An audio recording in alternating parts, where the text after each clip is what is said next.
Spent months saying Biden didn't know what pardons he was signing, and then tells 60 Minutes he has no idea who this crypto tycoon he signed a pardon for is. He says, I don't know anything about the guy, other than the fact that he helped funnel millions of dollars to his stupid sons. He pardoned someone he says he knows nothing about, someone who made his family money, and people are okay with this. Everything he says is the opposite of true. Comey's known as a dick. And things between Trump and New York almost came to a head in 2011 when Trump committed what can only be considered a New York City war crime. Trump and Palin shared a pizza for dinner, but using forks, not their hands. Eating pizza with a fork. When the White House feels like a circus, you can bet Trump's the ringmaster and Jimmy Kimmel with Lydic just set the tent on fire. Their takedown is savage, hilarious, and way too real. From brutal punchlines to unfiltered truths, this wasn't comedy, it was demolition with a mic. If you thought Trump's drama peaked, think again. The roast just hit historic levels. This was not a good night for the president. Everything he touched was a loser. Trump hasn't been this embarrassed since he found out there was a Donald Trump Jr. But don't worry. If you're tired of all the losing, fear not, he's got an excuse. In fact, he's got two of them. There are some feuds that transcend normal conflict and become an art form. And the master of this is Donald Trump. He knows the art of altercation like the back of his totally normal hand. Trump's faced many worthy opponents: Hillary Clinton, Law. Trump's out here holding on to relevance like a kid refusing to give up his favorite toy. And Jimmy Kimmel with Lydic just turned that tantrum into primetime humiliation. Picture the man orange glow, hairstorm, tweet frenzy, thinking he's untouchable, then watching his empire get roasted in HD. It's funny, it's tragic, and somehow both perfectly on brand. This isn't a takedown, it's a cultural intervention with punchlines. He pardoned someone he says he knows nothing about, someone who made his family money, and people are okay with this. Everything he says is the opposite of true. Comey's known as a dirty cop. I'm not known as a dirty person. Tell that to the spray tan stains on the White House pillows. Trump rehashed all his greatest grievances, including the FBI raid on the classified documents he stole and left stacked up in the Mar-a-Lago. Trump's gripping fame like it's slipping away, and Kimmel with Lydic just tore through that illusion with surgical comedy. One moment he's strutting and tweeting, the next, he's being dismantled live on air. It's less a roast, more a mirror, reflecting everything he built on ego and applause. The crowd's laughing, but what they're really hearing is the sound of Trump's spotlight fading. Wasn't on the ballot and shutdown were the two reasons that Republicans lost elections tonight. Now, if Republicans had won and he wasn't on the ballot, would he take credit for that? Oh, yes, he definitely would, but he lost. And then he posted this. He posted, "And so it begins," which was either a response to Mamdani winning the mayoral race or he just sat down on the toilet. Like a magician who's run out of tricks, Trump's still chasing applause, but Kimmel and Lydic just stole the stage. His tweets, his swagger, his endless performance all crumble under their wit. It's not just a roast, it's poetic closure. The man who lived for the spotlight now stands in its fading glow, watching humor turn into hard truth. They were horrible human beings. They went after the President of the United States. They went after my children. They went into my wife's drawers. He went into his wife's drawers, okay? Which is something she hasn't allowed him to do. Trump's act is running on fumes, a magician with no tricks and too much ego. Kimmel and Lydic didn't just roast him, they erased the illusion. Every tweet and grin folded under their punchlines. It started with laughs, ended with clarity. Fame's final spark flickers out fast, and this time, even the applause feels tired. He has a prolapsed pelvic floor. But one of his most personal feuds is with his own hometown, New York City. New York has a problem. This is now a city in decline. Filthy dirty, the job they do is horrible. It's become a crime-infested place. Mothers can't walk their children to the park without fear. The sting isn't in the punchlines, it's in the precision. Kimmel and Lydic don't just crack jokes, they conduct a psychological symphony. That smirk you thought was harmless? It's the prelude to annihilation.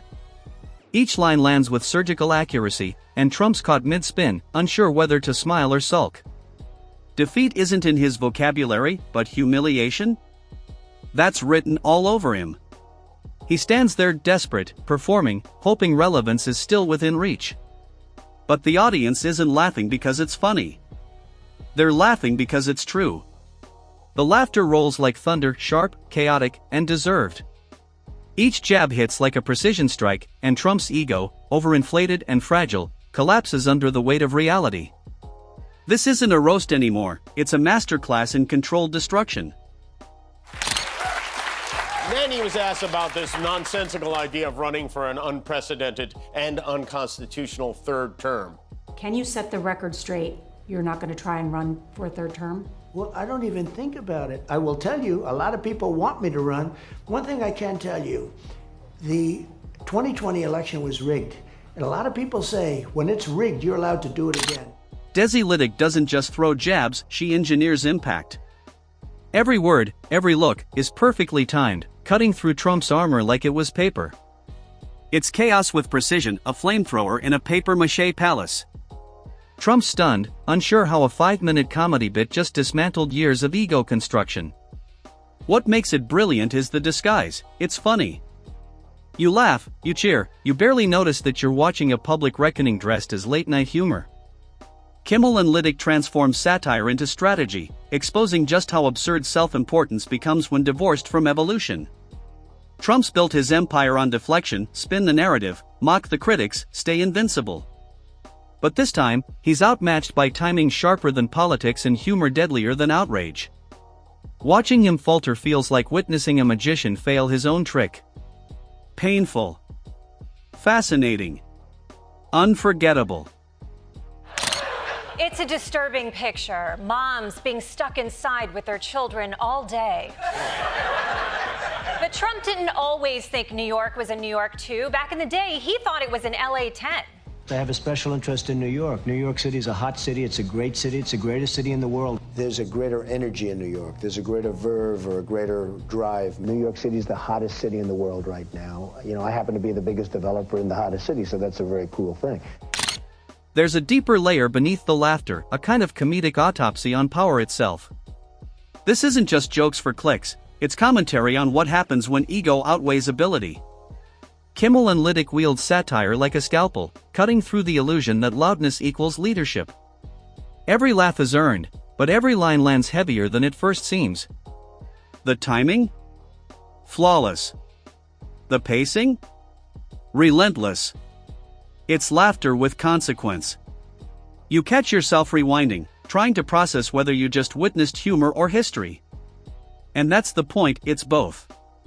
Each transition hits with precision, leaving Trump scrambling to recover in a performance that feels less like politics and more like live theater. The absurdity of his deflection only fuels the momentum. You can almost hear the audience's disbelief turn into collective amusement. It's not just entertainment, it's exposure. By the time the segment ends, the power dynamic has flipped entirely.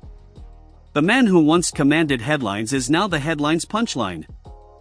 I don't want this to imply that this speech was entirely jerk-off dancing. Trump did have some important updates for the troops stationed in Japan. I'm going to sign an executive order. When we build aircraft carriers, it's steam for the catapults and it's hydraulic for the elevators. You know, the new thing is magnets. So instead of using hydraulic, that you can be hit by lightning and it's fine.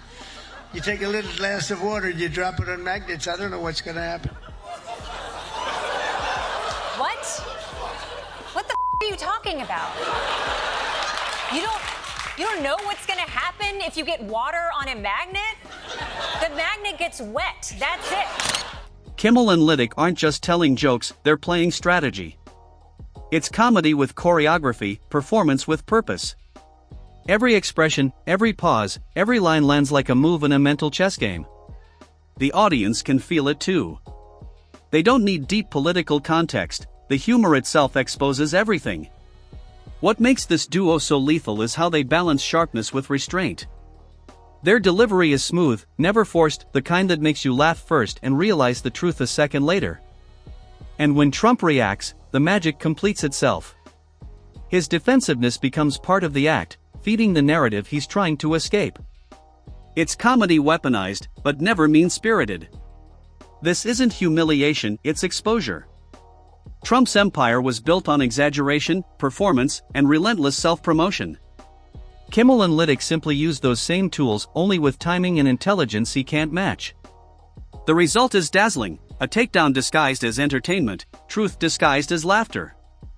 It's not just a roast, it's theater at its smartest, where every giggle carries the weight of revelation. Landslide. Gavin Newsom has been working hard to beat Trump at his own game. He's been posting these funny things like this, showing Trump as a baby, and it does seem to be getting under the president's skin. He doesn't have what it takes, tell you that. Slimy guy. He's a slimy one. Maybe that should be his nickname. Slimy Newscomb, right?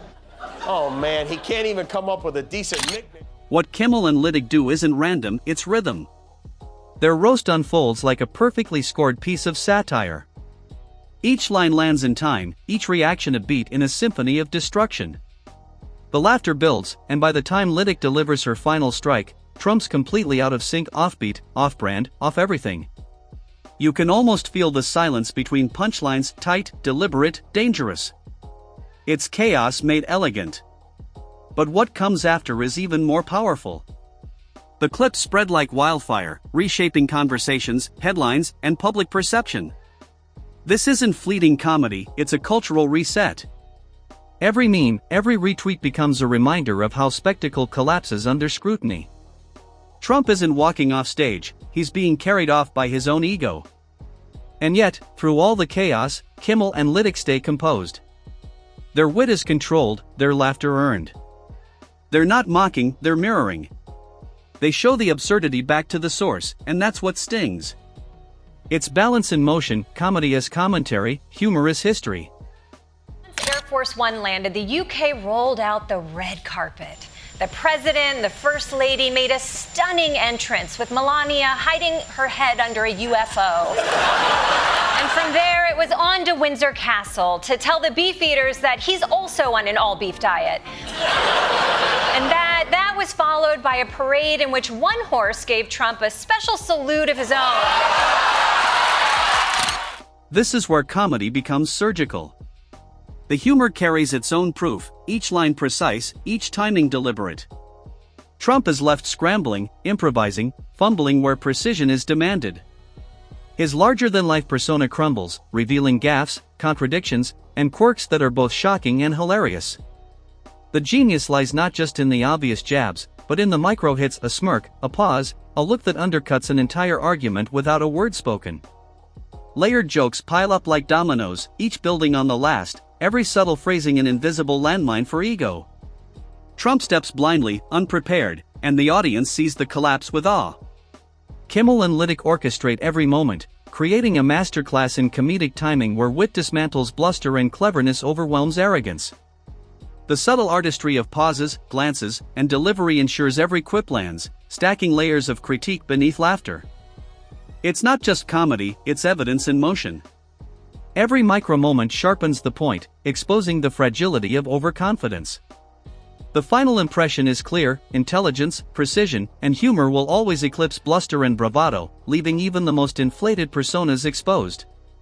Once Air Force One landed, the UK rolled out the red carpet. The president and the first lady made a stunning entrance, with Melania hiding her head under a UFO. And from there, it was on to Windsor Castle to tell the beef eaters that he's also on an all-beef diet. And that was followed by a parade in which one horse gave Trump a special salute of his own.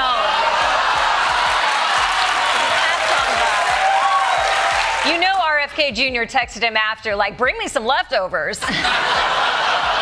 But then, of course, Trump took part in the time-honored tradition of pretending he cares about history. Sorry, what? What the hell is going on with Melania right here? Is she even in there, or did she just put her clothes on a coat rack and sneak out?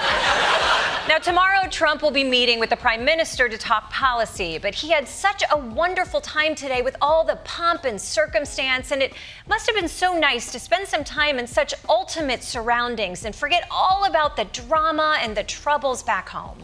Protesters here overnight projecting a photo of President Trump alongside convicted sex offender Jeffrey Epstein on the walls of Windsor. Oh, man, not all over the good castle. Jab after jab, twist after twist, it's a relentless cascade. Lydic enters the fray and suddenly the chaos is unstoppable, a meltdown montage that feels both inevitable and exhilarating. The brilliance is in the accumulation, no chance to respond, every angle exploited until even loyalists pause, amazed at how devastatingly funny it all is. Timing is everything. Kimmel and Lydic use silence, glances, and hesitation like instruments, turning pauses into punchlines. Watching Trump try to fill them is like seeing someone attempt to patch a sinking ship with bubblegum. You hope for success, yet anticipate failure. And the unpredictability keeps the audience hooked. Will it be the hair, the tweets, the infamous ego, or his selective approach to reality? Each strike lands precisely, building momentum, exposing absurdity while keeping everyone laughing. The performance isn't just comedic, it's meticulous, cumulative, and unforgettable. Now, Trump obviously didn't spend the whole time talking about magnets. He also asked the troops how they felt about magnets. Which is better, hydraulic or magnets? What the hell is wrong with these people? Well, that's a scientific poll if I've ever seen one. Each joke lands in a different corner, hitting like a tiny revelation. Lydic excels at pointing out the absurdities we've long sensed but avoided naming, doing so with a playful smirk that practically winks at the audience. Kimmel lays the groundwork, Lydic delivers the strike, and together they construct a towering structure of comedy, leaving Trump at the bottom, bewildered and trapped. The beauty is in their balance, neither overshadows the other. They build slowly, escalate intentionally, and know precisely when to pause, creating maximum effect.